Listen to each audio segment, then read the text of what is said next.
ঘটনাটি বছর ৫ আগে আমার এক পরিচিত রিকশা চালকের সাথে ঘটেছিল। লোকটি দিন আনে দিন খায়, সৎ পথে রোজগার করাই তার একমাত্র ধ্যান-জ্ঞান। নাম তার রহিম। একদিন গভীর রাতে প্রায় ২টো হবে, রহিম যাত্রী নিয়ে শহরতলির দিকে যাচ্ছিল।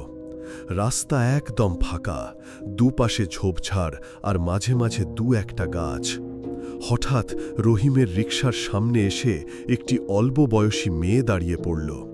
মেয়েটির পরনে ময়লা পোশাক, চুল উস্কো খুস্কু এবং চোখ দুটো অস্বাভাবিক রকমের বড় ও গভীর। রহিম প্রথমে ভয় পেয়েছিল, কিন্তু মেয়েটি করুণ স্বরে বলল, "বাবা, আমায় একটু এগিয়ে দেবে? আমার বাড়ি কাছেই।"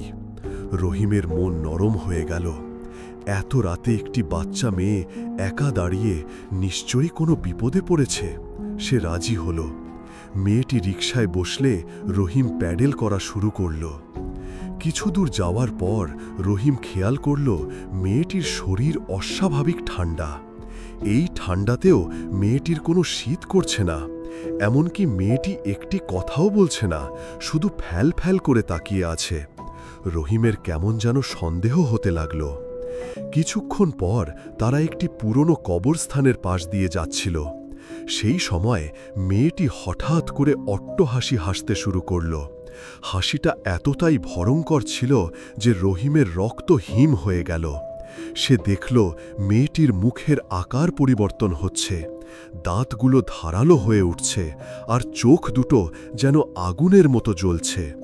ভয়ে রহিম রিকশা থামিয়ে পালাতে চেষ্টা করল, কিন্তু মেয়েটি তার হাত ধরে ফেলল।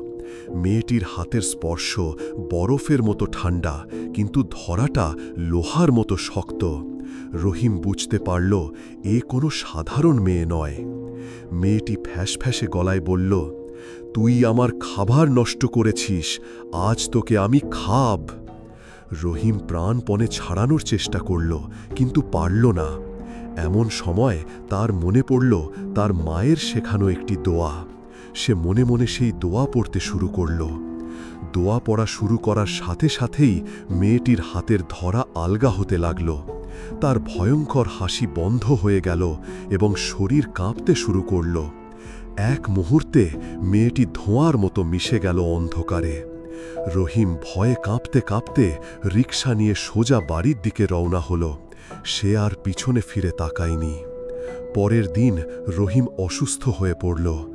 তার মুখ দিয়ে শুধু সেই ভয়ঙ্কর হাসির শব্দ বের হতো। গ্রামের এক মৌলভী সাহেব এসে তাকে ঝাড়ফুঁক করলে ধীরে ধীরে সে সুস্থ হয়। এরপর থেকে রহিম আর কখনো রাতের বেলায় শহরতলির দিকে যাত্রী নিয়ে যেত না। সে বলতো, "আমি নিজের চোখে বাচ্চা খেকো জিন দেখেছি, আল্লাহ আমাকে রক্ষা করেছেন।" এই ঘটনাটি আজও সেই এলাকার মানুষের মুখে মুখে ফেরে। বাচ্চা খেকো জিন এবং সেই রিকশা চালকের গল্প এক ভয়াবহ সত্য ঘটনা।